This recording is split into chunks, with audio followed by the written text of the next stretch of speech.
Bonjour et bonsoir à tous, dépendamment où vous êtes dans le monde en ce moment. Aujourd'hui, j'ai vraiment le plaisir de faire un épisode spécial. J'ai le plaisir de recevoir une invitée spéciale qui est plein de choses. Elle est étudiante postdoctorante au laboratoire de neurosciences cognitives. Et là, je veux pas mal le prononcer, mais ça se prononce AX Marseille University ou Aix-Marseille Université Aix-Marseille avec le Université. CNRS. Il s'agit ici présent de Dr Estelle Nacul, qui justement est postdoctorante, qui est également une passionnée de jeux et qui a justement est l'inventrice du jeu À vos cerveaux. Et aujourd'hui, on a le plaisir de la recevoir en tant qu'inventrice, justement, et postdoctorante. Elle va nous parler du jeu qu'elle a créé À vos cerveaux, qui est un jeu de cartes qui aborde justement l'histoire des neurosciences. Elle va pouvoir nous expliquer un peu plus en détail qu'est-ce que c'est en fait le style, la mécanique du jeu, mais aussi d'où vient l'idée de créer un jeu que je pense qu'on peut nommer un jeu pédagogique parce que réellement, il y a tout l'aspect d'apprentissage qui est présent dans ce jeu. Bonjour Estelle, docteur Nakul.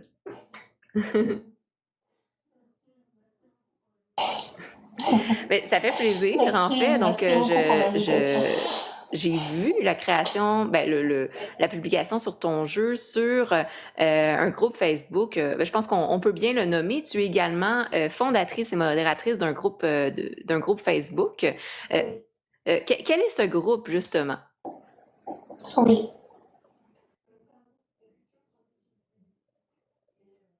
Donc c'est un groupe qui s'appelle Culture Scientifique Ludique.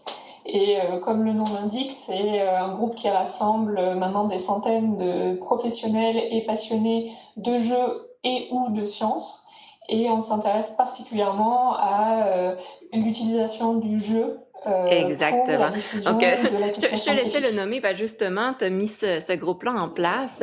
Et qu'est-ce qui est super intéressant, c'est que c'est un de mes groupes préférés parce que justement, ça combine deux passions qui sont les jeux, la culture ludique scientifique, mais justement aussi l'aspect plus scientifique, recherché, pédagogique, éducatif. On peut nommer plein de synonymes, mais c'est super intéressant. Et sur ce groupe, justement, tu avais partagé la création de ton jeu qui semble être un projet très personnel qui te tient beaucoup à cœur. Donc, ça va vraiment plaisir d'en discuter aujourd'hui. On a déjà des gens qui nous écrivent. Il y a Nerovdel qui dit bonjour à toutes et à tous. Donc, bonjour. Et, salut, bonjour Dragon Elvish. Le micro a coupé pour les deux. Ah, est-ce que présentement vous nous entendez?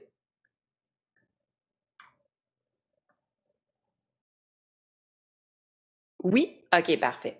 Donc, bien sûr, c'est la technologie. J'en discutais avec Estelle tout à l'heure.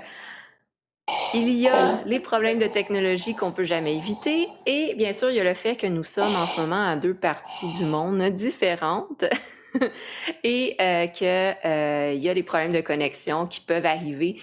Si jamais ça coupe, là, réellement, vous nous entendez plus, n'hésitez pas à nous l'écrire, comme ça on va pouvoir essayer de recommencer nos phrases puis de faire un petit suivi.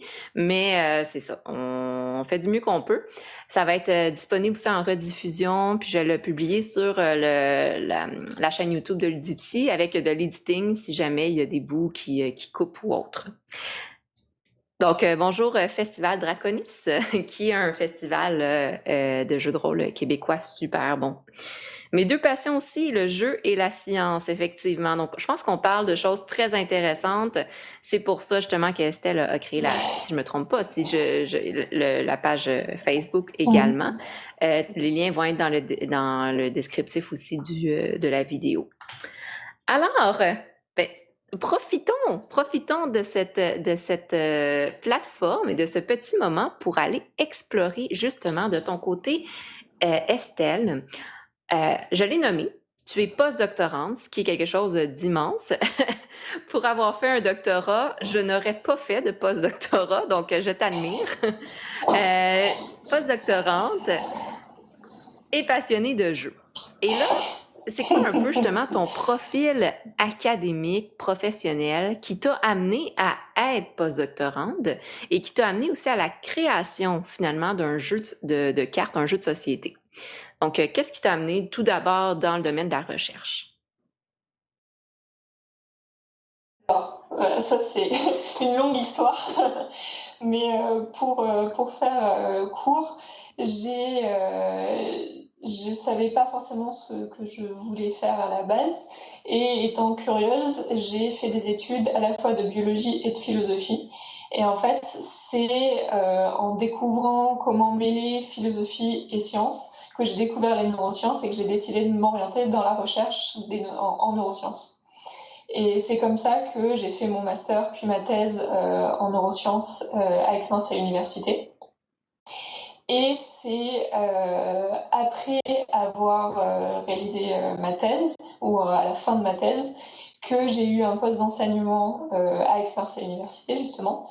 Et c'est dans ce cadre-là que j'ai voulu créer un jeu pour dynamiser un petit peu les cours que je donnais, notamment un cours d'histoire des neurosciences pour les premières années en psychologie. Donc Wow! voilà où mon parcours scientifique rejoint une passion personnelle finalement pour le jeu et la culture scientifique en général. OK, intéressant. Donc, on voit vraiment l'aspect scientifique ludique, disons-le ici, que tu as voulu rendre, rendre dans le fond l'éducation plus ludique. Et Oui, quoi de mieux que d'utiliser les jeux, notamment, exemple, les jeux de société, les jeux de cartes, pour rendre l'apprentissage ludique. Et tu me diras, c'est la même chose en Europe, mais au Québec, par exemple, souvent, éducation ludique est associée à l'enfance, donc chez les jeunes enfants, mm. 4-5 ans, mais on l'intègre encore très, très peu dans l'éducation chez les adultes et encore moins l'éducation des études supérieures. Mm. Mais on voit, j'imagine que ça fonctionne, là. On a tous besoin de ludique parce que on a besoin d'apprendre par le plaisir. On apprend beaucoup par le cycle de la motivation, le cycle du plaisir. Donc, on a besoin de plaisir pour apprendre. Donc, j'en comprends que ça fonctionne aussi auprès des adultes et des étudiants universitaires, là. Oui, complètement en fait. C'est une bonne façon de dynamiser, d'intéresser, d'attiser la curiosité. Moi, ce que je cherchais, c'était vraiment une façon de faire réagir les étudiants. Et en fait, oui, j'ai pensé naturellement au jeu parce que ben, c'est un outil qui permet d'immerger, de s'immerger dans un univers parfois complètement fictif et parfois pas tant que ça, de façon justement ludique et voilà et douce, j'avais envie de dire. Oui, oui, effectivement. Donc, l'apprentissage par le plaisir, c'est un apprentissage qui est moins forcé. On va dire que ça vient chercher juste le Mhm. renforcement positif, puis on a le goût d'apprendre. Donc, un apprentissage plus doux, plus fluide. OK. Et de ton côté, justement, là, on parle de neurosciences. Qu'est-ce que c'est exactement les neurosciences? Alors c'est très très large. Je pense que c'est assez difficile de définir les neurosciences parce que maintenant, ça regroupe tout un ensemble de sciences différentes. On peut définir les neurosciences comme quelque chose de très attaché à la description du fonctionnement du système nerveux, sa physiologie, son anatomie, les liens entre le système nerveux et les grandes fonctions cognitives, motrices, perceptives, etc. Mais à mon sens, après c'est ma déformation enfin c'est ma déformation interdisciplinaire, mais les neurosciences se nourrissent d'énormément de disciplines qui vont de la philosophie à l'intelligence artificielle et l'informatique, donc en passant par la psychologie, les mathématiques, voilà. Donc c'est en fait, c'est aussi une des choses qui m'a attirée vers les neurosciences, c'est le caractère vraiment interdisciplinaire. En fait, il y a plein de façons d'étudier le cerveau et il y a plein de méthodes différentes à combiner et qui s'apportent plein de choses les unes les autres. Mhm. Et c'est aussi un petit peu ce que j'ai voulu montrer avec le jeu au cerveau. OK. OK, intéressant. Puis effectivement, c'est vrai que quand on pense, on entend neurosciences, ça fait très science, on va le dire, donc très l'aspect Mhm. plus neurologique, biologique, mais on enlève un peu l'aspect plus humain, comme psychologique, Mm. philosophique. Et là, je trouve ça intéressant de dire, ben non, ça combine un peu tout ça, en fait.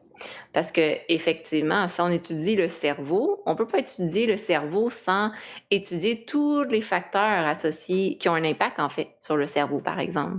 Et là, on va y aller avec l'aspect plus psychologique, exemple la personnalité, on va y aller avec l'aspect plus social, sociologique, donc l'influence des gens, la culture, l'aspect philosophique, plus moral, éthique. Mm. Donc, tous ces éléments-là sont à prendre, à intégrer dans la compréhension là, du fonctionnement du cerveau. Là.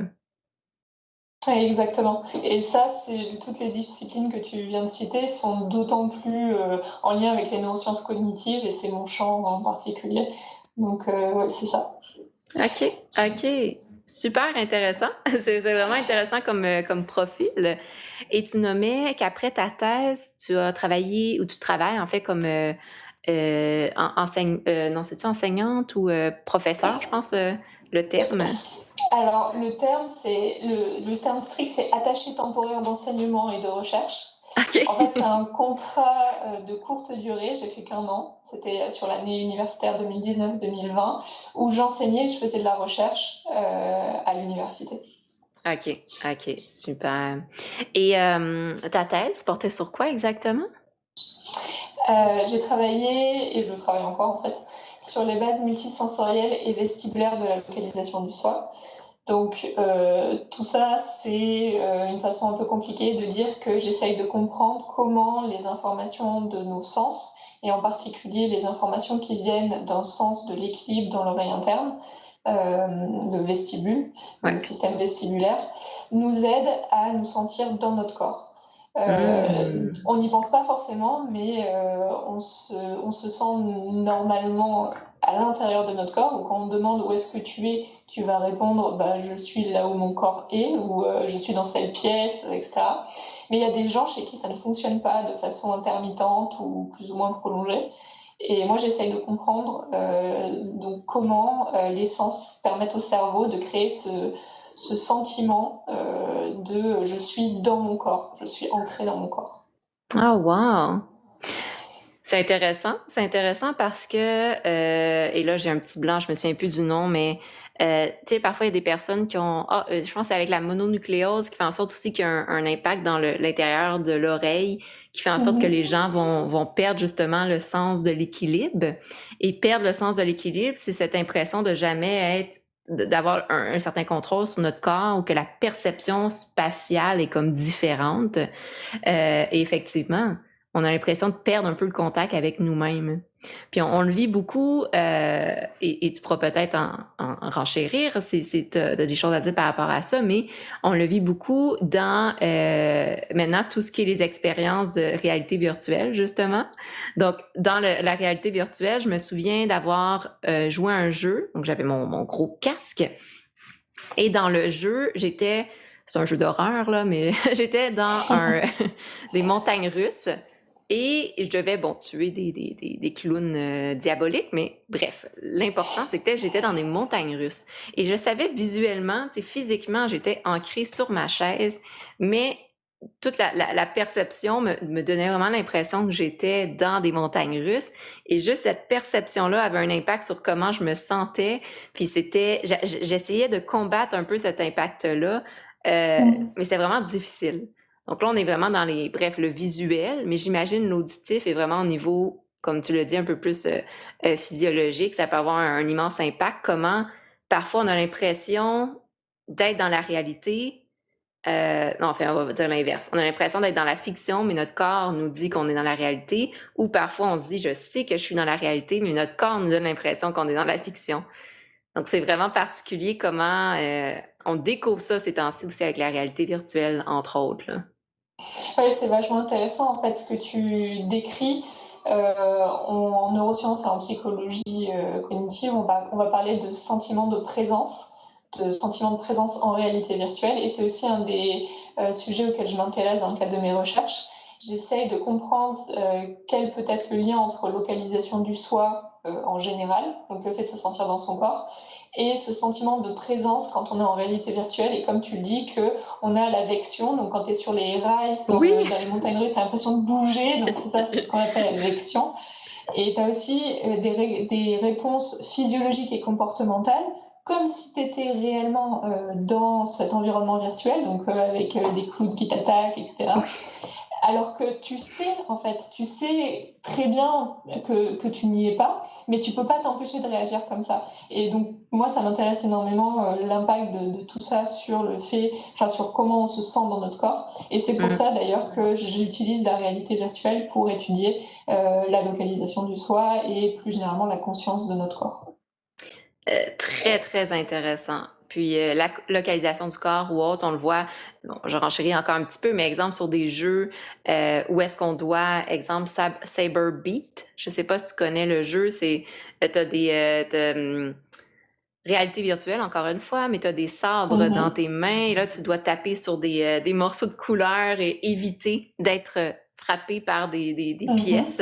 Donc là tu bouges et là tu dois vraiment avoir conscience de ton corps. Et tu dois frapper sur des choses qui n'existent pas, mais que tu vois. Et quand vraiment tu te fais frapper par une pièce, on dirait que tu le ressens. T'es comme, ah non, zut! Mais tu te fais pas vraiment frapper, on s'entend. Et là, il faut vraiment avoir conscience du corps parce que faut que tu te déplaces puis tu fasses des drôles de positions pour éviter les pièces. Mais tout ça est extrêmement intéressant, là. Puis on le voit de plus en plus aussi en psychologie. C'est mon domaine de travail, mais l'utilisation de ce qu'on appelle la cyberpsychologie. Donc, notamment l'utilisation de la réalité virtuelle et justement cette perception-là du corps et en lien avec les émotions aussi, dans l'exposition par rapport aux peurs. Exemple, une réalité virtuelle pour les gens qui ont peur des hauteurs, où on va les exposer à... C'est pas vrai, là, on les met pas en haut d'un building, d'un bâtiment, mais ils vont voir qu'ils sont en haut d'un bâtiment, ils vont voir le vide devant eux, ils vont devoir apprendre à confronter leurs peurs, mais les émotions sont réelles, comme si, même s'ils le savent, là, ils l'ont vu que c'était le plancher, mais à cause de la réalité virtuelle, ils ressentent la même émotion de peur. Et là, c'est super intéressant de voir à quel point notre cerveau est puissant, mais en même temps facilement, facilement manipulable, on va dire.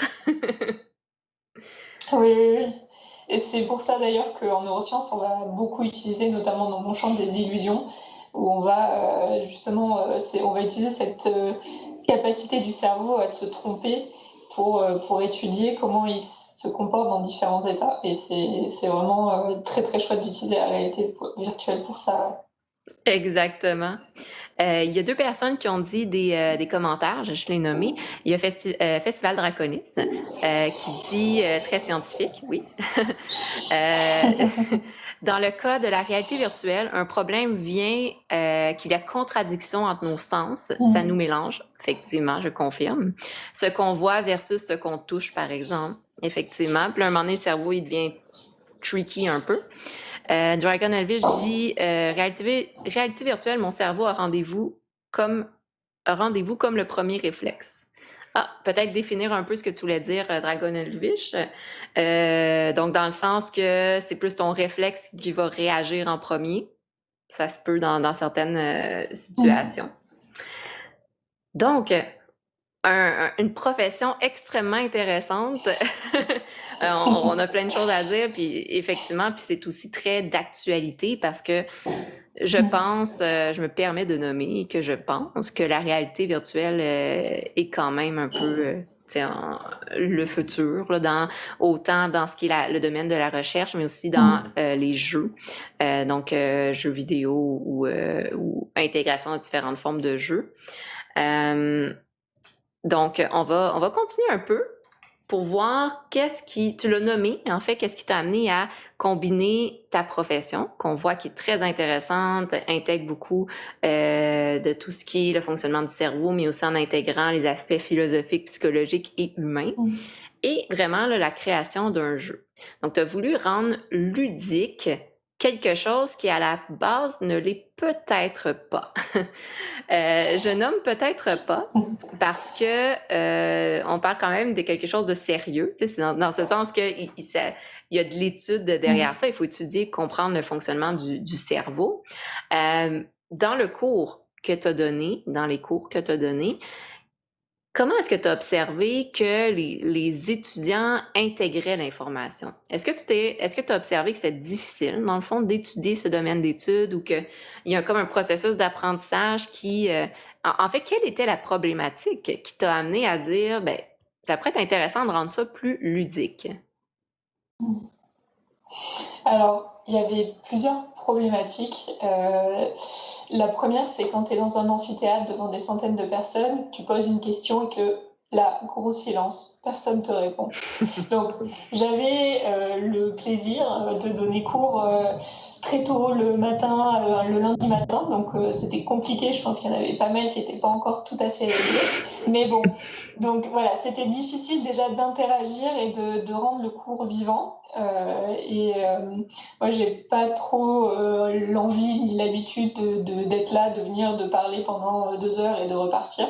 Donc, je cherchais à avoir des réponses du public auquel je m'adressais. Donc, c'est là que j'ai commencé à mettre en place des quiz, des petits tricks pour essayer de faire participer les étudiants. Et l'autre chose, c'était que j'étais face à des étudiants en psychologie et que c'était un cours de neurosciences, d'histoire des neurosciences, mais dans lequel on abordait énormément de concepts scientifiques sur les cellules, sur la physiologie.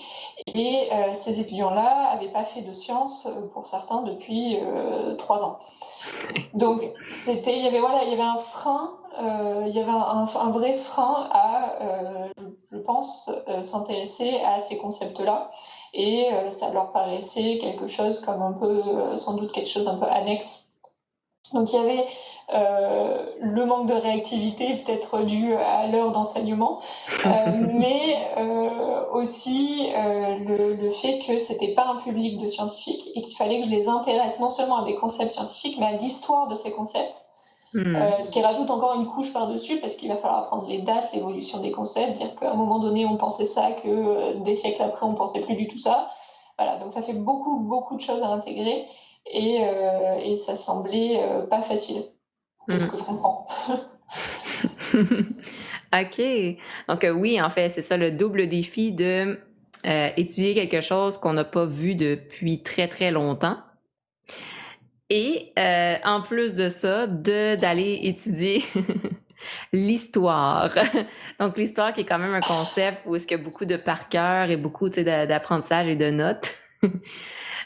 Gatineau qui provoque. En plus, je pense pas ça du tout. Je suis, même pour dire que la philosophie est une forme de science, disons expérimentale. Mais du point de vue des étudiants de psychologie, les psychos est souvent pas considéré comme une science. Mais si, il y a une méthode scientifique. Je veux pas dire que la psycho n'est pas une science. Tu viens très bien de le nommer, en fait.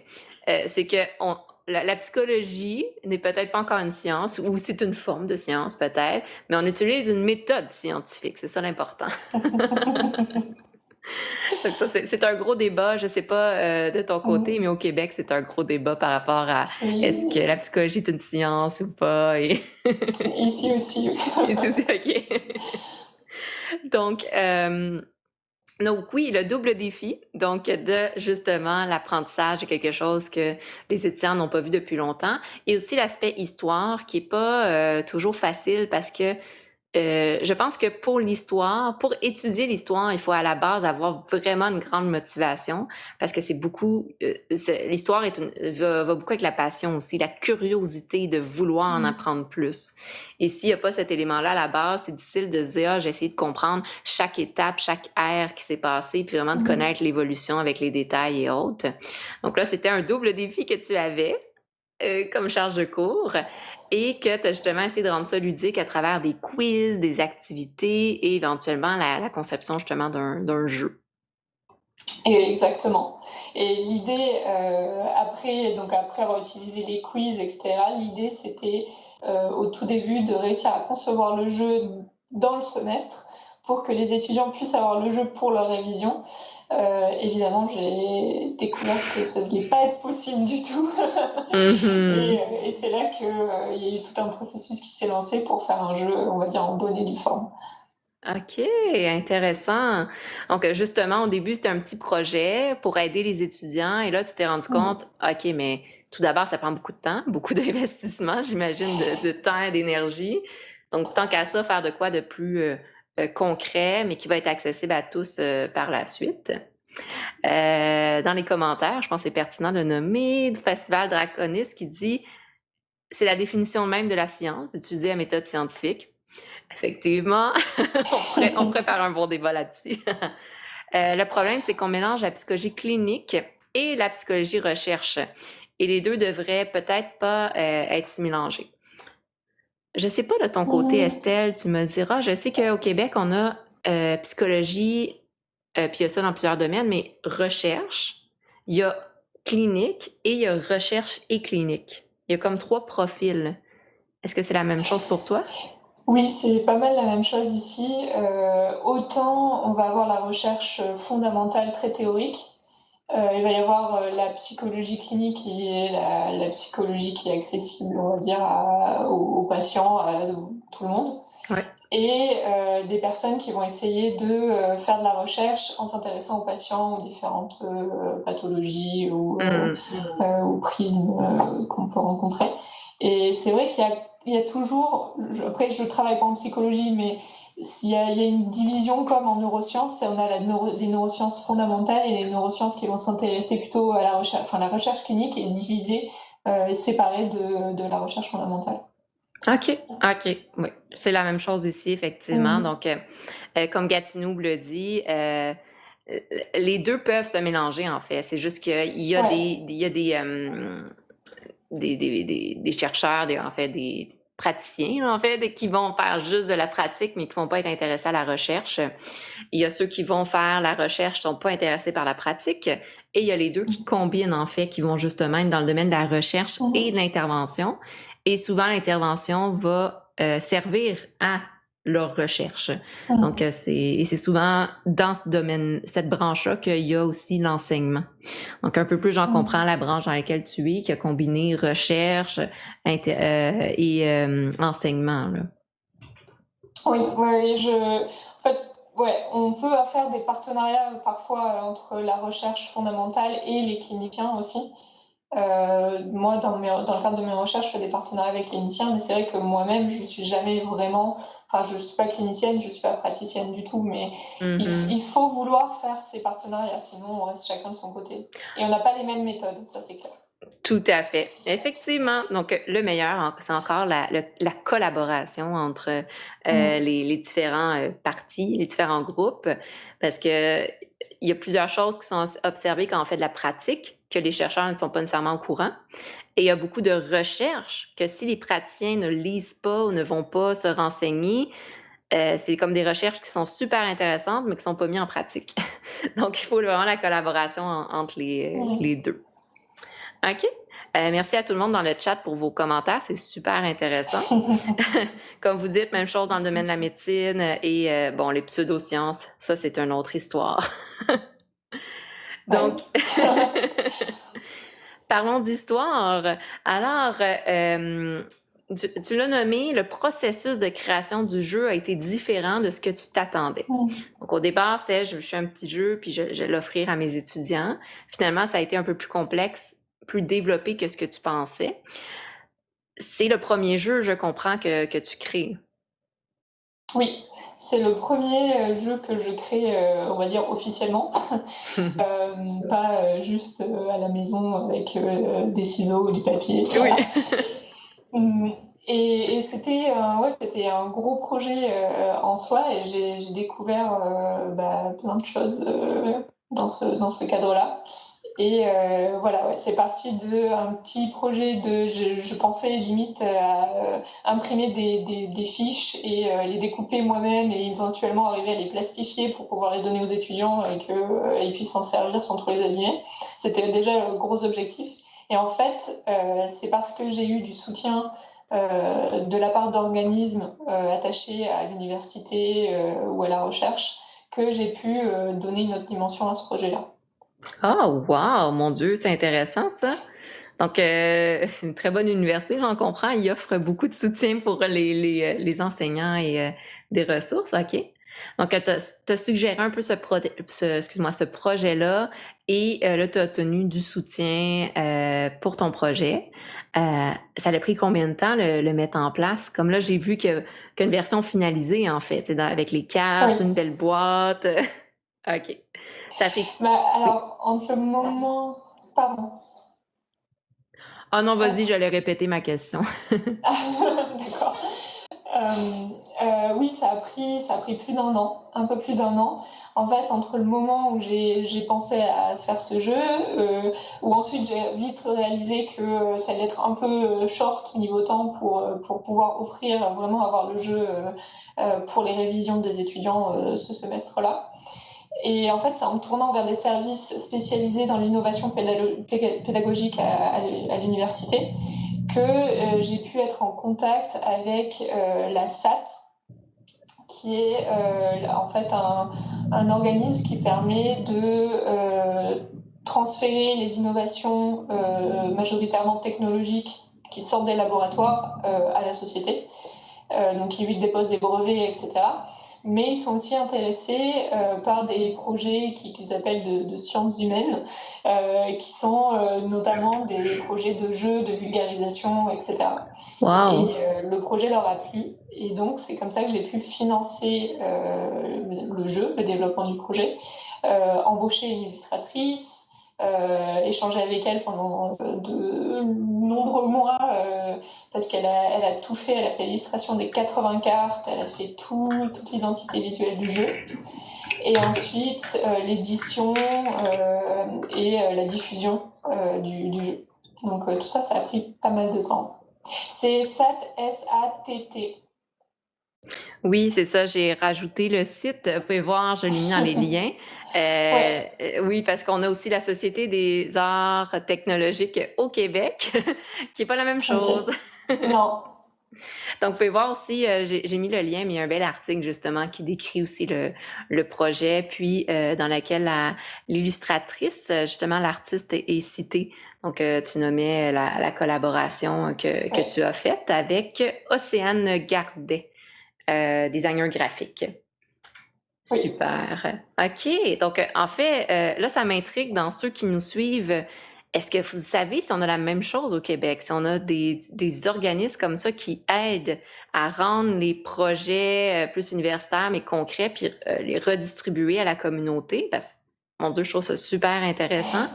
Je sais dans le domaine des jeux de société aussi, il y a Gaming Lab qui offre ça en Europe, mais je trouve ça très pertinent parce que justement, il y a plein de chercheurs, d'enseignants universitaires qui vont adapter leur méthode d'enseignement, ou même des chercheurs qui sont aussi des inventeurs, inventrices, auteurs, autrices de jeux. Ça peut être super intéressant de partager ça à la communauté, mais justement de l'enseignement ludique. En tout cas, je suis en une admiration envers ça. Je trouve que ça vient combiner deux choses tellement intéressantes. Festival Draconis dit aucune idée, mais ça serait intéressant, effectivement. Il y a TechPaf GG. Bonjour, Génagvé, je ne vous connais pas, mais je veux savoir si vous êtes une de ces docteurs qui pourront nous permettre de conquérir l'espace. Alors, très intéressante question. je suis pas certaine, même si il y en a qui peuvent, à travers l'étude du système vestibulaire, de la conscience de soi, trouver des applications pour comment vivre dans l'espace. Mais je sais pas si... Ou alors, on sait jamais en fait. On fait des recherches et on sait jamais comment elles vont être utilisées pendant des dizaines d'années après. Donc, Exactement. C'est ça qui est intéressant avec la recherche, je l'ai bien nommé, c'est que tu crées quelque chose, un article, exemple scientifique. Après ça, tu donnes ça à la communauté, là. Puis là, les gens peuvent prendre ça et faire plein de choses avec ça. Exactement. Fait que peut-être que ça va servir un jour, quelqu'un va te citer dans un projet de conquérir l'espace, puis tu vas être cité, on sait pas. Qui sait? Qui sait? Donc, tu l'as bien nommé, tu as été soutenu par la SAT, S-A-T-T, et ça l'a pris 1 an quand même, de créer le projet. Tu sais, on voit, je pense que ça vient ramener ça à quelque chose de concret, que créer un jeu, ça prend du temps. C'est pas quelque chose qu'on fait en 4 mois. Oui. Si on veut justement le rendre accessible à tous, puis de faire un beau projet, justement. Donc, de ton côté, vu que c'était la première fois que tu as créé le jeu, comment tu t'es lancé dans ça, en fait? Ça a été quoi les étapes de ce processus-là de conception de jeu? Je trouve ça toujours intéressant comme question parce que quand on a des idées, parfois notre premier obstacle, c'est de ne pas savoir par quoi commencer puis vers où aller. Donc, de ton côté, comment tu as mis ça en place? Alors, c'est une très bonne question. Je pense que moi-même, je ne me suis pas rendu compte du processus quand j'étais dedans. J'ai d'abord essayé de garder des règles simples, mais c'était avant tout en pensant au public. Je me disais il fallait que j'ai des mécaniques très simples, quelque chose qui soit facile à prendre en main, qui soit efficace. Et finalement, je pense que ça m'a beaucoup aidé aussi moi dans la gestion du projet parce que je suis restée dans quelque chose de finalement assez facile à mettre en place aussi. C'est pas comme si j'avais mis en place un méga gros jeu où il y a énormément d'éléments, de mécaniques super compliquées, de stratégies à penser, à tester, retester, etc. Ça me donne envie de tester, de créer ça maintenant. Oui, c'est ça, prochaine étape. Donc voilà, je pense que ça m'a un peu facilité le processus de création. Je me suis aussi inspirée de jeux que je connaissais, que je voyais autour de moi, et j'ai modifié un petit peu les mécaniques pour faciliter ce que je voulais permettre. Donc faciliter l'apprentissage, faciliter le fait de pouvoir placer les cartes sur la table. Et ça m'a permis d'avoir juste quelques règles très simples. Et ensuite, pour ce qui était du contenu, puisque le contenu des cartes correspondait à ce que j'enseignais et ce que je connais, de par ma pratique des neurosciences, finalement, le contenu, on va dire, le texte était assez facile. Ça m'a pris du temps, il a fallu que je me renseigne, que je vérifie mes sources, évidemment, mais c'était pas un challenge en soi au niveau technique, c'était plus, ça prenait du temps. Ce qui était très compliqué pour moi, c'était l'illustration. Et ça, sans Océane, j'aurais pas pu le faire. C'est vraiment, elle a fait un travail de fou. Et on a échangé énormément, tous les jours on échangeait parce que tous les jours elle réalisait des croquis, elle me faisait regarder, on vérifiait que ça, au niveau scientifique ça collait, mais que c'était aussi quelque chose de sympathique, qui serait sympa à utiliser. Et ça a été énormément de travail de son côté. Et le processus d'illustration des concepts, des 80 cartes, n'a pas été une mince affaire. OK, oui, c'est ça, parce que chaque carte a des illustrations avec, dans le fond, une partie de texte et d'explication, j'en comprends. C'est ça. On a 80 cartes qui représentent 4 événements qui ont marqué l'histoire des connaissances sur le cerveau. Et donc pour chaque carte, on a au recto comme au verso une illustration, un texte explicatif avec des concepts clés. En fait, les cartes sont identiques en recto et verso, sauf que en verso, on a la date de l'événement qu'on n'a pas en recto. Et donc c'est comme ça qu'on va pouvoir jouer en voyant d'abord les cartes sans la date qu'on va devoir placer au centre de la table avec des lignes chronologiques. Et ensuite, au dernier moment, quand on a dit je vais poser ma carte ici, on retourne la carte, on découvre la date et là on voit si on s'est trompé ou pas, si on doit défausser la carte et en reprendre une autre, sachant que le but c'est de plus avoir de carte en main. OK, OK. Et là, c'est intéressant. Euh, Est-ce que c'est un jeu qui se joue plus en solo, tu sais, vraiment soi-même pour étudier et apprendre, ou est-ce que c'est un jeu qui peut se jouer plus style collaboratif ou même compétitif, le premier qui se débarrasse de ses cartes, là, j'en comprends. En fait, ouais, c'est plutôt compétitif, c'est le premier qui va se débarrasser de ses cartes, qui va gagner. Donc l'idée c'est que ce soit un peu un jeu d'ambiance qu'on peut jouer rapidement à l'apéro, en famille ou à une pause entre deux cours. Ou Mhm. entre midi et deux, voilà. Mais c'est aussi un jeu qui peut jouer tout seul.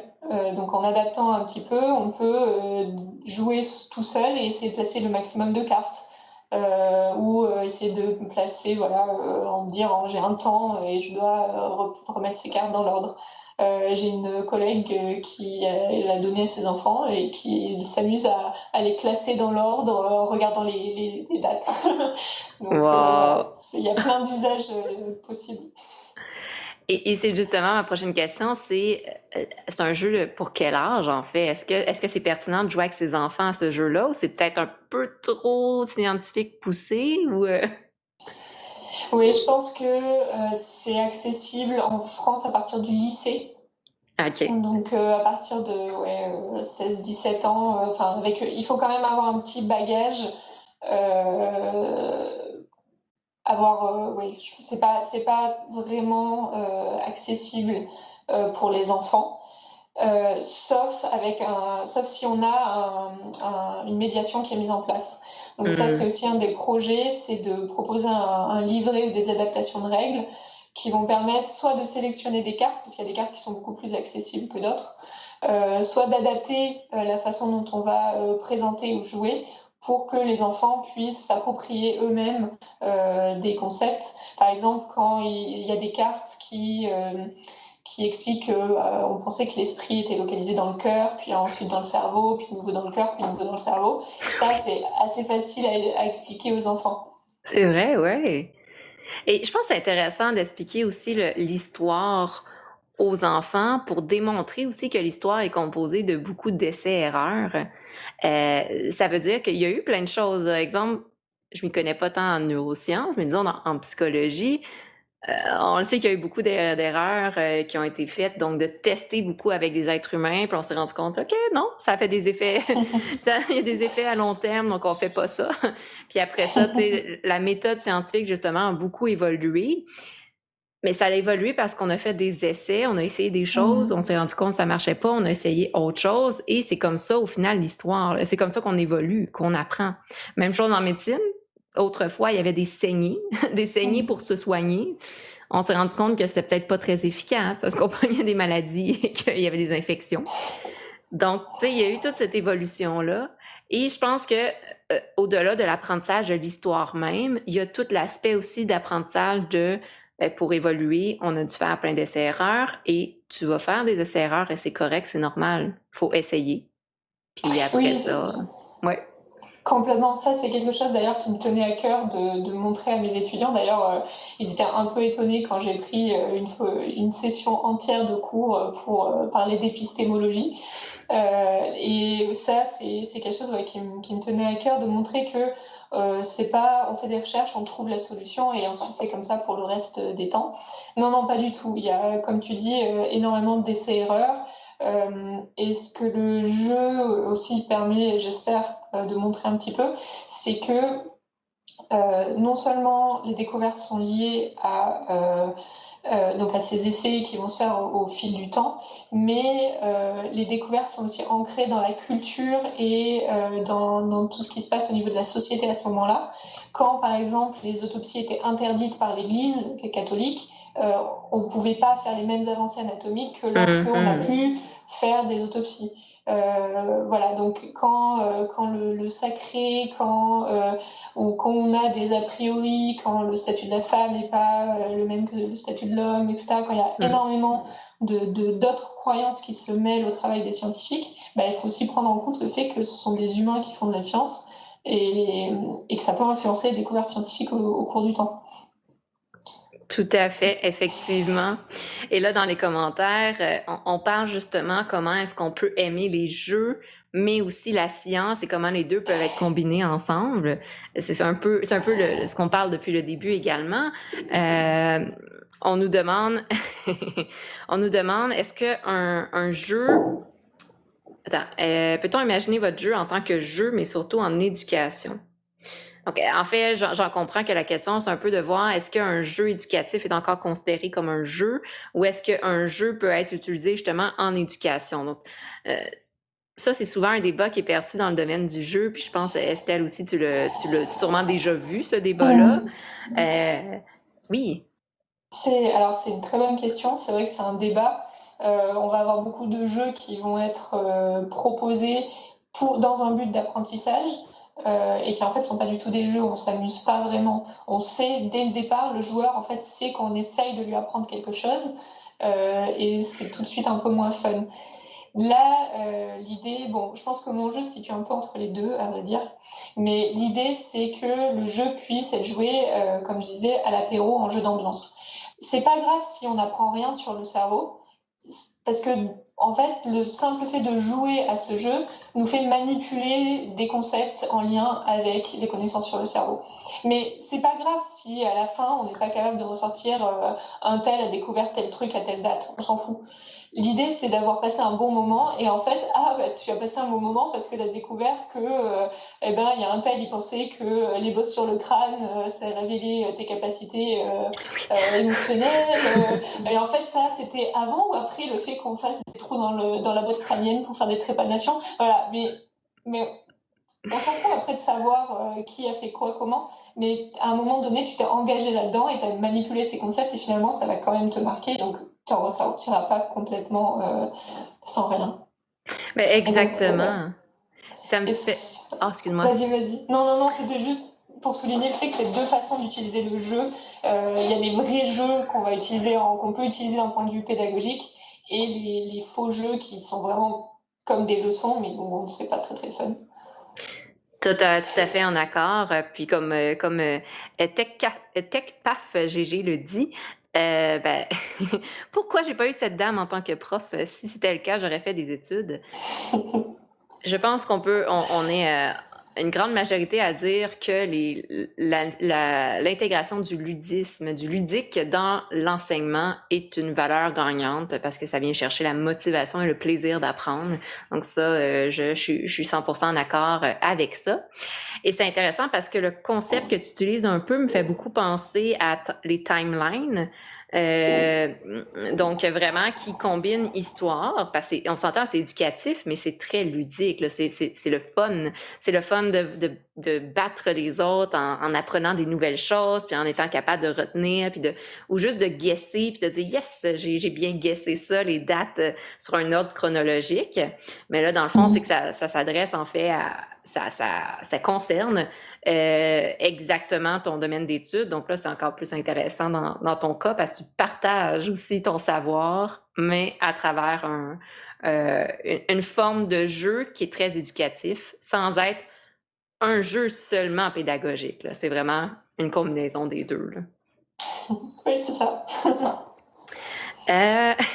TechPaf GG dit qu'il y a une vraie question. Tes deux autres questions étaient quand même assez vraies aussi.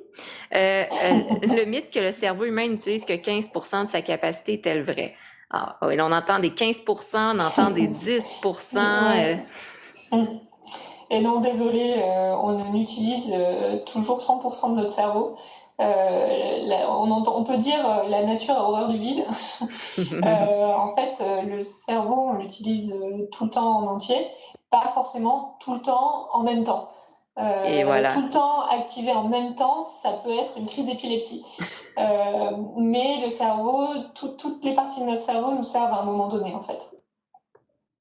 Exactement. Donc ça, c'est vrai que c'est intéressant la distinction entre est-ce qu'on utilise notre cerveau au complet? Oui, mais différentes parties, on peut pas toutes être sinon on serait en hyper-stimulation.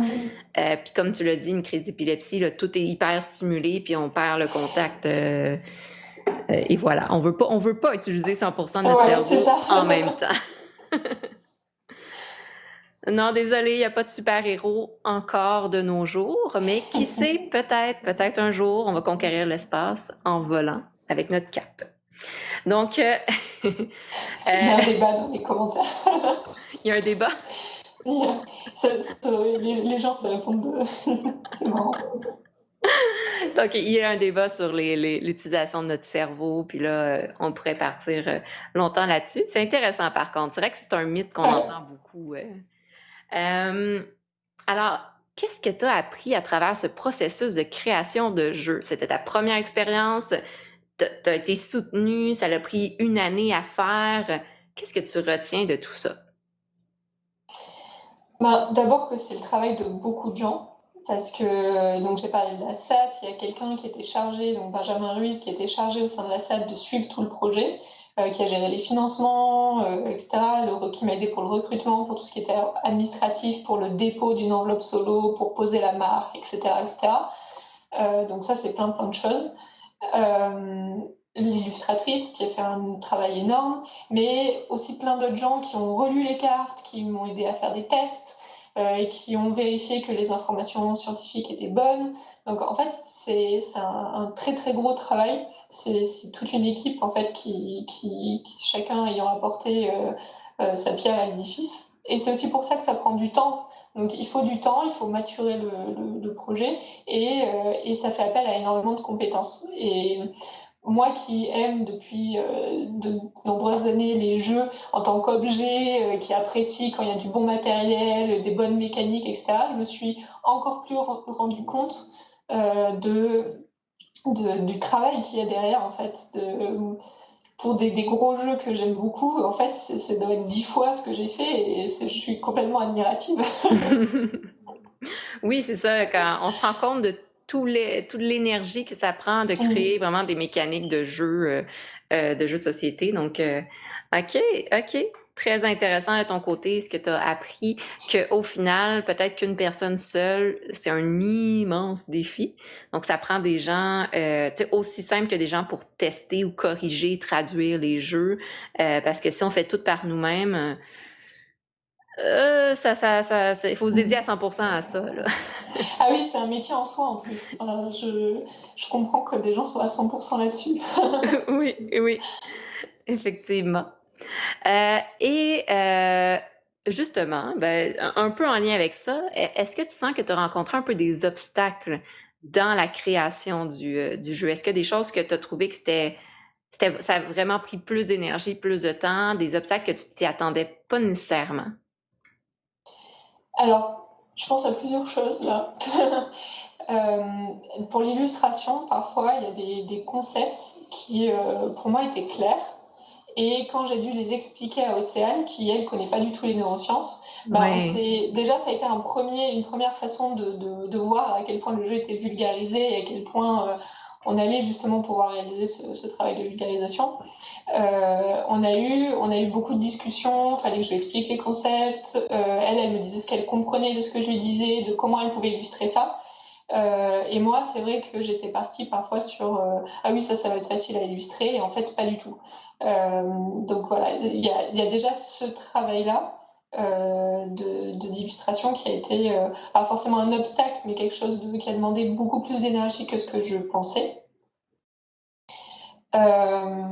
Et sinon, ce qui a un peu fait défaut dans la construction de ce jeu-là, si je pouvais recommencer, je ferais un peu différemment, ce sont les tests. Je pense que j'ai pas fait, à cause de la situation sanitaire aussi, j'ai pas eu l'occasion de tester le jeu chez vraiment beaucoup de gens, beaucoup de profils variés. J'ai essayé, mais là, maintenant que le jeu est prêt, il rentre dans une espèce de phase de test à grande échelle et j'attends des retours pour justement pouvoir proposer des adaptations de règles, pour me rendre compte que peut-être il y a des choses qu'on aurait dû faire différemment, etc. Mhm. Donc, c'est vrai que la situation sanitaire, comme tu as mentionné, n'a pas aidé à pouvoir tester auprès de différentes personnes. Mm. Surtout parce que c'est un jeu de compétition aussi, donc il faut au moins 2 joueurs, j'en comprends. Oui. Puis c'est physique, enfin, donc il n'y a pas encore de version numérique, c'était C'est compliqué ça. de... OK, OK. Mais bon, souvent, ce que j'entends parler des concepteurs de jeux, c'est qu'il y a des, je me souviens plus du mot en français, mais des remasters, de nouvelles éditions qui sont faites. Donc, qui sait, peut-être que ça va être une lancée, puis après ça, ben, il va y avoir une amélioration du jeu ou même des extensions, hein, parce que Ah oui, ça c'est possible. Ah ah! Super intéressant. Il y a quelqu'un, oui, TechPaf GG qui pose une question. Alors, on parle un peu plus de jeux vidéo, mais il y a un lien. Il nomme qu'à force de jouer aux jeux vidéo, effectivement, sa fonction motrice cerveau doit s'améliorer, donc la vitesse d'exécution. Pensez-vous en tant que scientifique que les jeux vidéo est bénéfique ou non? Bon, peut-être que la question est extrêmement large. Peut-être qu'on pourrait plus nommer, si tu as les connaissances pour, est-ce que tu sens que les jeux vidéo ou le fait de jouer justement à certains jeux vidéo peuvent stimuler justement certaines parties du cerveau et peuvent aider dans l'apprentissage de certaines fonctions? Est-ce que... Alors, Oui. ouais.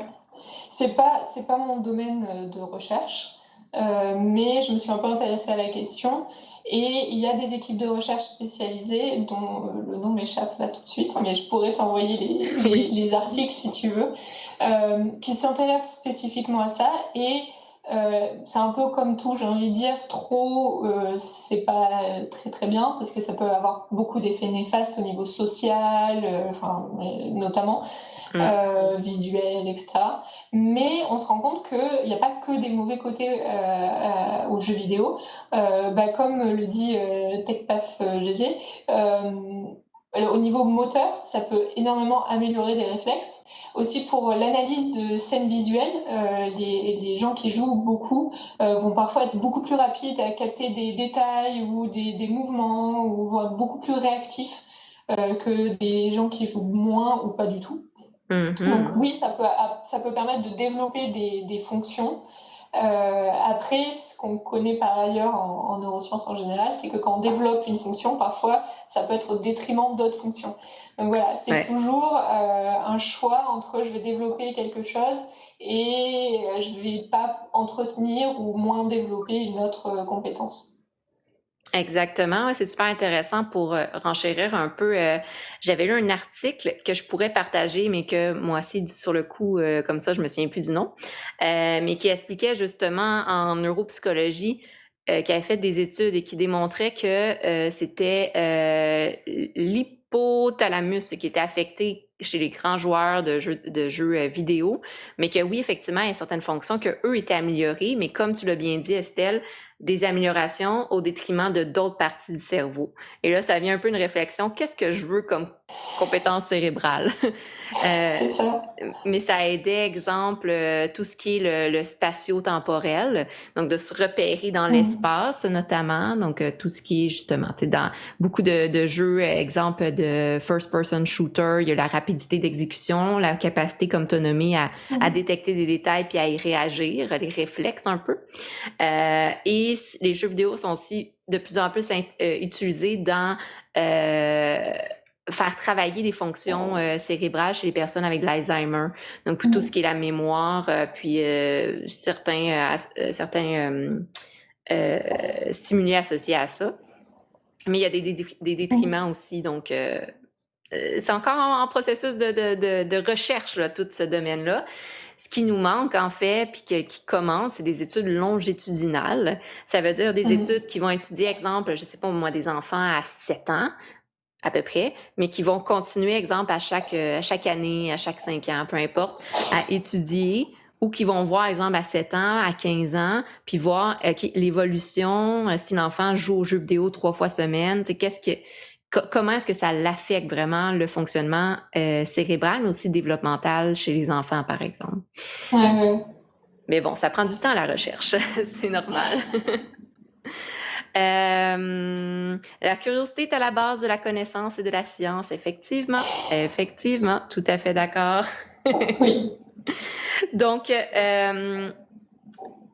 Oui, donc c'est des super bonnes questions. Merci de poser les questions, puis on y répond du mieux qu'on peut, de nos connaissances, de notre expertise. Et quel est l'élément ou les éléments dont tu es le plus fier dans ton processus de création de jeu?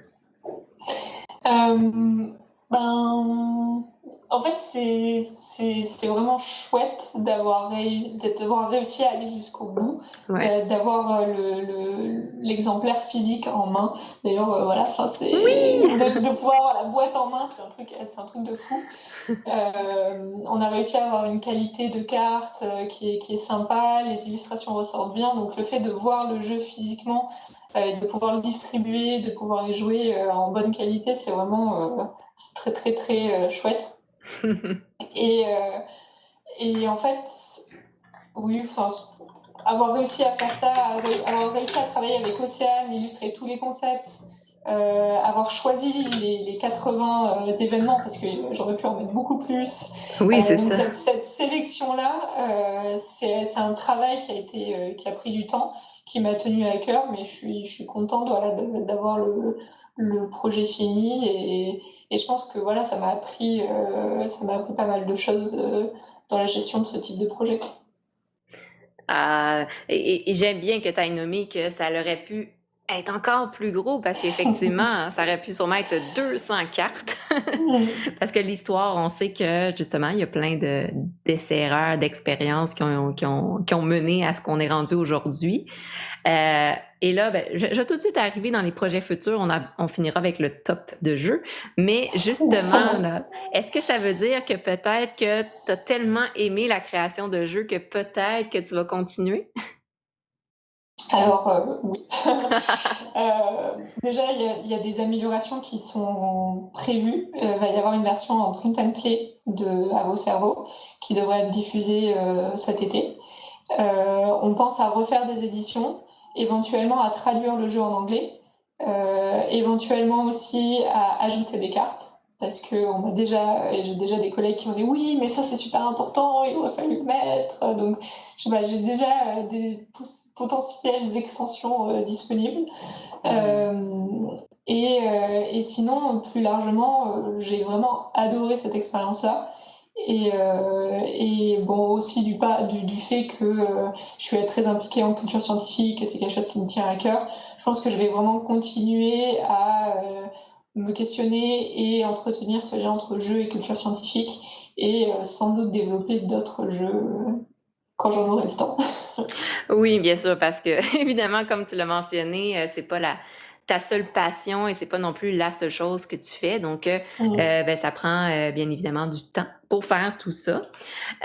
Et je suis super contente d'apprendre qu'il va être disponible en print and play, parce que ça rend accessible à l'international. Euh, de savoir aussi qu'il va être traduit parce que ça le rend encore plus accessible à l'international. Bon, moi, j'y jouerais en français, mais ça le rend accessible, disons, pour vraiment le partage, la connaissance ludique et scientifique, vraiment aussi pour les personnes bilingues ou anglophones. Et l'extension, déjà, qu'est-ce qui est intéressant avec le concept de jeu chronologique, historique et d'extension, c'est qu'une fois qu'on a maîtrisé la base, on se sent déjà super fier. Et là, après, on rajoute un niveau de difficulté, mais on garde la connaissance de base. Donc, c'est juste Mm. super stimulant. Puis, au final, c'est ça l'apprentissage. Tu sais, quand on étudie, exemple, quand on est à l'école euh, ou bref, une nouvelle chose, ben, on apprend la base, puis on y va étape par étape. C'est exactement ça au final dans le concept de jeu Mm. comme ça, c'est qu'on apprend, puis une fois qu'on sent qu'on a bien maîtrisé la base, on augmente le niveau de difficulté, puis on y va tout, comme ça, jusqu'à temps qu'on devienne un expert en histoire des neurosciences. Exactement. Ça donne pas de certification, malheureusement, mais peut-être un jour. Qui sait? Qui Peut-être pour sait? les étudiants en licence de psychologie qui auront leur UE, leur cours. Ouais, ça serait Qui intéressant. sait? Il y a TechPath, je pense, qui pose une question quand même intéressante. Encore une fois, c'est si tu peux y répondre. Je peux dire quelques petites choses par rapport à ça, là, mais Étant fils de militaire, que pensez-vous du syndrome post-traumatique? Pensez-vous qu'un jeu ou une activité peut soulager et à des termes soigner les soldats? Donc, un syndrome de en fait, l'état de stress post-traumatique, en fait, qui va être associé à plusieurs choses, notamment des reviviscences. Donc, le concept de trauma même, c'est qu'il y a des flashbacks d'éléments traumatisants qui reviennent constamment dans des moments inattendus, mais aussi il y a une hyper-vigilance, une hyper-stimulation par rapport au sens, autant les bruits, autant le visuel, associés à des éléments... Oups, j'ai un petit... associés à des éléments associés au trauma. Donc, un trauma, ça peut être un événement marquant ou ça peut être vraiment une succession, une accumulation d'événements traumatisants. Et un élément qui est important de savoir avec l'état de stress post-traumatique, c'est que c'est quelque chose qui peut apparaître quelques jours après l'événement traumatisant ou ça peut être accumulé aussi, ça peut se déclencher des années après. Donc, voici un peu qu'est-ce que c'est l'état de stress post-traumatique. De ton côté, Estelle, est-ce que tu as des choses à dire par rapport à ça? Alors là encore, c'est pas du tout, alors c'est encore plus éloigné que le reste de mon champ d'expertise. J'ai des collègues qui travaillent là-dessus. Mon opinion personnelle, on va dire, ce serait que, comme en pédagogie, le jeu peut être un outil. C'est pas forcément la réponse à tout, mais pourquoi pas un outil comme, je pense qu'il y a des thérapies ou des aides qui sont développées aussi en réalité virtuelle. Alors pourquoi pas utiliser le jeu comme moyen de s'immerger, d'aborder des thématiques d'une façon différente, etc. Donc voilà, pourquoi pas, mais je peux pas donner de faits scientifiques sur l'utilité et l'efficacité de ce genre d'intervention. Oui, et là, c'est parti sur une conversation de zombies, mais je vais répondre à la question sur l'état de stress post-traumatique avant de passer aux zombies. Mais dans l'état de stress post-traumatique, il y a de plus en plus d'études qui vont utiliser la réalité virtuelle. Je m'y connais pas encore, je suis pas une spécialiste non plus là-dessus, mais justement, un des éléments importants dans le traitement de l'état de stress post-traumatique, c'est éventuellement de déconnecter. Donc, il y a une connexion comme qui s'est faite de peur puis d'hypervigilance chez les personnes par rapport à certains stimuli, exemple des bruits. Justement, un bruit fort va être associé à un danger, la personne va réagir, puis un flashback qui va apparaître. Et ça vient renforcer l'effet de peur. Puis ce qu'on veut faire, c'est vraiment déconnecter ça pour que l'information n'y aille plus, pour faire comprendre que ce n'est pas dangereux. Si quelqu'un crie, c'est pas dangereux, c'est pas parce qu'il y a quelqu'un qui est en train de mourir ou bref, etc.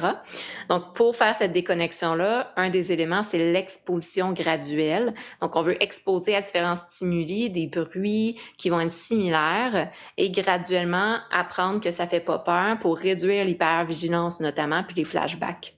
Puis si on le fait des fois dans la réalité virtuelle, la cyberpsychologie, ça va être utilisé par exemple au niveau visuel ou auditif pour justement faire l'exposition. Donc, c'est vu, peut-être plus dans les jeux vidéo que les jeux de société puis la réalité virtuelle, mais ça peut être mis en place parce que justement, c'est très physiologique au final. Là. C'est vraiment le cerveau qui a comme mal intégré l'information, si on peut dire comme ça. Donc, on veut lui dire, c'est correct, calme-toi, t'as pas besoin d'être hyper vigilant, ce n'est plus dangereux. Tellement de questions. Ben, on aime tes questions, TechPaf GG. On y répond du mieux qu'on peut de nos connaissances, encore une fois. Donc, ben oui, alors on est rendu un peu à cette étape du top de jeu parce que tu l'as nommé, tu es également une passionnée de jeux et c'est pour ça, entre autres, et je vais le répéter pour les personnes qui viennent d'arriver, mais si jamais vous voulez suivre Estelle et la culture ludique en général, il y a le groupe Facebook Culture scientifique ludique qui est un bon endroit aussi où est-ce qu'on peut justement suivre voyons, j'y arrive, je pense à 3 choses en même temps, excuse-moi. Où est-ce qu'on peut suivre justement l'aspect culture scientifique et ludique? Et Estelle, est-ce qu'il y a d'autres éléments? Exemple, si les gens auraient des questions, est-ce qu'ils peuvent te suivre sur d'autres pages Facebook, groupes ou d'autres plateformes? Alors, je suis disponible par le groupe Culture Scientifique Ludique, donc via Facebook, mais c'est vrai que j'utilise plutôt Twitter OK. pour partager un peu mes activités, mon actualité. Voilà, si on peut dire que j'ai une actualité. Mais voilà, je suis aussi disponible via Twitter ou par mail s'il y a des personnes qui ont des questions. C'est tout à fait envisageable.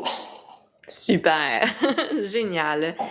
Donc maintenant, alors maintenant, quel est justement ton top, disons, on peut faire un top 3, un top 5, c'est trop difficile, mais de jeux, de jeux préférés ou de jeux que tu trouves intéressants justement au niveau de la culture scientifique ludique? Alors, c'est peut-être une question différente parce que il y a les jeux auxquels je joue pas mal par plaisir Ouais. et il y a les jeux que je trouve intéressants dans un but de culture scientifique. Là, c'est le moment où il y a tellement d'idées qui me viennent en tête que je vais pas savoir quoi dire. Mais bon, si je vois dans les jeux auxquels je joue le plus spontanément, il va y avoir Splendor, que j'aime beaucoup. J'aime bien les jeux du type Imaginarium, Mhm. que j'apprécie. Euh, Après, je... c'est vraiment une question compliquée, je dois dire. En ce moment, je joue pas mal à des jeux de rôle aussi. Donc, OK, je joue un peu moins aux jeux de plateau et un peu plus à des jeux de rôle. J'ai vu un commentaire génial. jeux de rôle et culture scientifique, c'est un de mes projets. Ah mais, ah. euh, mais ouais, donc voilà. C'est une question compliquée. Oui, hein? Ben justement, Festival Draconis, qui est un festival de jeux de rôle au Québec. Donc, d'où le fait que, qu'il parlait de jeux de rôle. Mais oui, oui, OK. Des jeux de rôle, quel jeu est-ce que tu joues? Est-ce que c'est plus des jeux connus ou des jeux plus indépendants, comme on dit? Alors, avec groupe d'amis avec qui je joue le plus, on est parti des Chroniques oubliées. Donc, on a Oui. plusieurs campagnes en cours dans les Chroniques oubliées. Mais on a aussi un ami qui crée lui-même. Donc, voilà, on fait ses jeux à lui. Donc, c'est un peu plus indépendant. OK, OK, super intéressant. Bref, je trouve ça toujours intéressant les jeux de rôle parce que ça vient, pouf, la créativité. On peut Mm. passer dans tous les univers possibles et on se rend compte qu'il y en a de tous les styles, les jeux de rôle, c'est super passionnant. Et là, tu as nommé 2 jeux de société, Imaginarium je veux essayer, je n'ai jamais eu la chance, il Ah, elle est trop bien. faut que je l'essaye et Splendor, c'est ça? Ouais. Si je me trompe pas, c'est un jeu à identité cachée, ça se peut-tu? Non, c'est Non, je pas me celui-ci, trompe. c'est un jeu où on doit réunir des pierres précieuses sur OK. des jeux qui sont matérialisés par des jetons pour obtenir un nombre de points le plus rapidement possible. OK, OK. Et voilà, c'est une mécanique que j'aime bien, mais après j'aime bien jouer à des jeux collaboratifs comme Pandémique aussi. Donc en Ouais. ce moment, un peu moins, vu la thématique, je dois avouer. On est un peu trop dedans la réalité, là. C'est comme, Voilà, c'est ça, on a là, besoin de se ouais, distancer. on a envie de prendre un peu de recul, ouais. Exactement. Ah, mais super! Et là, le print and play, est-ce qu'il y a une date un peu de fixer pour, de planifier pour l'accessibilité ou on est mieux de te suivre justement sur Twitter? Alors, il n'y a pas vraiment de date, ce sera le plus tôt possible, quand on peut, courant été, donc juillet-août, mais faudra peut-être me suivre pour pouvoir avoir l'annonce officielle. Je pense que l'ASAT et le CNRS, l'université le relayeront sur leur réseau aussi. Donc on en parle un peu sur LinkedIn, Twitter, Facebook. Voilà, faut suivre l'information ou alors être dans le groupe Culture Scientifique Ludique où je mettrai la version en print and play. Génial, génial. Ben, je vous invite bien sûr à vous joindre dans notre petite communauté du groupe de culture scientifique ludique. Il y a plein de jeux super intéressants qui sont partagés justement en lien avec l'aspect plus Mm. scientifique et ludique. Merci beaucoup Gatinoub pour le lien du Twitter de Estelle. Donc, de mon côté, en fait, je vais l'écrire, le groupe. En fait, je vais faire un lien aussi copier-coller pour que vous puissiez rejoindre le groupe. Hop! Culture scientifique ludique. C'est facile quand même à trouver sur Facebook, mais tiens, je sais pas si ça va fonctionner bien. Et voilà, cliquez et allez rejoindre le groupe. Mais sinon, justement, de mon côté aussi, quand le jeu va sortir, qu'Estelle va le publier, je vais également le partager sur la page Facebook de Ludipsy parce que c'est réellement intéressant et j'ai hâte d'y jouer justement. Parce que oui, c'est toutes il y a des petites choses dans Scotonomie que je reconnaissais, puis il y en a que je ne connais pas, donc c'est sûr, ça va m'apporter beaucoup moi-même dans mon profil de psychologue, de connaître ces aspects-là. Je trouve que c'est toujours très intéressant de voir qu'est-ce qui a amené à aujourd'hui ce que je fais en pratique. On part de loin, hein, si on parle justement de la saignée et des trous dans le cerveau. On n'est plus rendu là, je l'espère.